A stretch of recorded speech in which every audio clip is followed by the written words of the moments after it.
haven't had a hot dog in 3 weeks, so that's odd. So clearly you have a lot of fun together.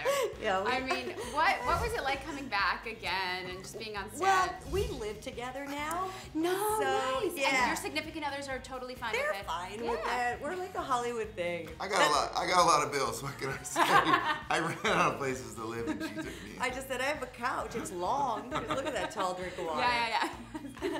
So what was it like coming back for some more fun? Horrible. Horrible. Yeah.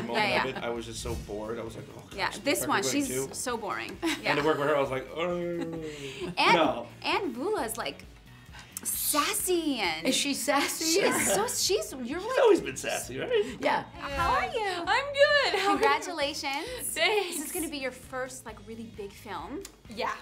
What's it like being the newcomer amongst all these Alzheimer's? It's so surreal. I still can't believe it. Like I remember like when I first got to set and like started shooting with them, seeing them in the flesh, like seeing Aunt Vula just like breathe life into the character that I love watching from the movie when I was little, like over and over and over. My Greek father showing it to me. It's amazing to now be a part of that family I fell in love with. That reminded me so much of my own Greek family. Well, how similar are you to her? Very sassy.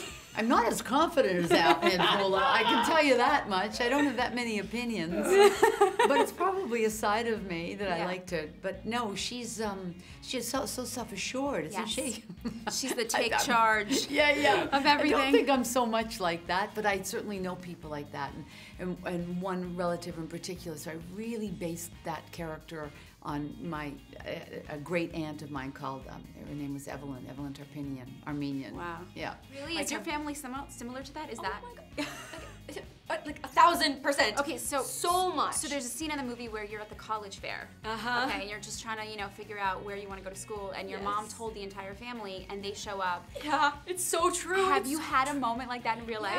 Yeah. Like, can you recall something where you're like, kill me now? Everything, like any minor life event, like not a life event, like that's a big deal. Like any minor event that happens, like even if I get a scrape on my finger, the sky is falling. They tell all the Greeks somehow. Like I'll be sharing news with my Greek family, and it's like they already know it, and I'm like, huh? And like I told my cousin Mirto about the premiere, and like you gotta come because like she lives in New York. She's dying to come. I'm so excited to take her.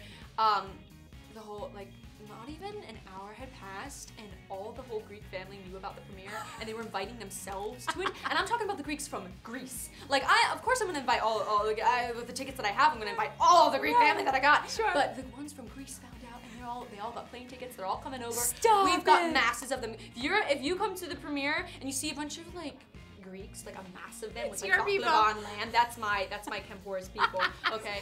I think one of the appeals of this movie is that everybody can relate, no matter where you're from, what culture you are. Everybody has crazy loud family members. It's always that one, that aunt or that uncle or the drunk one or the one that's very opinionated or the one that's real shy or quiet, the one that always makes deals and gets things done. Right. It's always that kind well, of where do you stand in your family? What character are you? Me, I'm just a pain in the ass. That's where I stand. I think I'm the youngest. I'm the baby of the family. So kind of where I stood is just kind of like, I guess in a sense I was kind of like the golden child, if you will. I'm the one that actually kind of made it. Sure. In entertainment, so to speak. Sure. And I think it's just always funny because every once in a while it's always like, you're Joey's brother or Joey's sister. Right. And then after a while people bust my chops. And I had one time where I actually went to a concert. My brother is really big in the concert world. He's a video guy. And it literally said Steven's brother's seat is what they wrote on there, just to bust my chops. Oh, that's amazing. So that was my brother. Yeah, so my brother was the famous one, basically. As far as the script, there's a lot of crazy things that happen. Like, for example, I know it's based on your real life. Did your father really get stuck in a tub?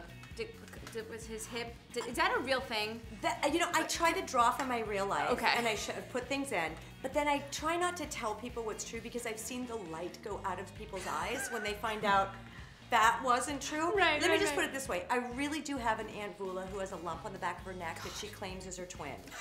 So everything else doesn't matter if it's true or not. Yeah. Okay, fine. And my dad does use Windex. And does take a lot of baths. Yes. How would you know? We're very close. Very close. Very close. So you also asked out a boy in the film to prom. Yes. Have you ever done that in real life, or would you ever ask out a boy? I haven't. you know, I keep my cards to the chest. Okay. But it's nice. That's what I love about like filming a movie. Like you get like in filming a movie, you get to. In playing a character, you get to do things like you never do in normal life. Sure. Like maybe you wouldn't. Like you can, if you play a crazy character, you can like do crazy things that you could never get by doing. You know, so it's fun to just like play out like crazy things and you know, explore fantasies and do, or like fantasies. you know, like things that you like you said you would never think of doing, or maybe we wouldn't have the confidence to go up to a boy and be like, you want to be my prom date, you know? Yeah, and so in doing that and having that moment, I kind of like found it within myself. I'm like, hey, you know what? This is pretty empowering, and I love that Nia is putting this in the movie and she's not making it the other way around. It's really nice for young girls to see. So I love it, and I like that I got to discover that by her writing this. Absolutely. It's funny that you say that because I watched a video of your husband, who's also in the film, saying that he was joking that every time you write your character, you're like, oh, more kissing, more kissing. And he said he hasn't watched, like, you guys, he didn't watch the scenes of you kissing because it made him uncomfortable. He closes his eyes. Yeah. Seriously? At the premiere, I held his hand and said, there's some kissing coming up. So he closed his eyes, and then when the kissing was over, I squeezed his hand again, like, you can open your eyes again, and he went, that was a really long time. Yeah. I'd nudge him a little bit though, you know, and he'd open and I'd look. And how does your significant other feel about it? Or it's not a problem. It's not an issue. Or she watches. She's been on 5 Playboy covers. So I can kiss a girl. You have the right to. You've earned the right. That's amazing. Click left to find out what other movies we can't wait for this year, or click right to check out which upcoming sequels we're most excited for.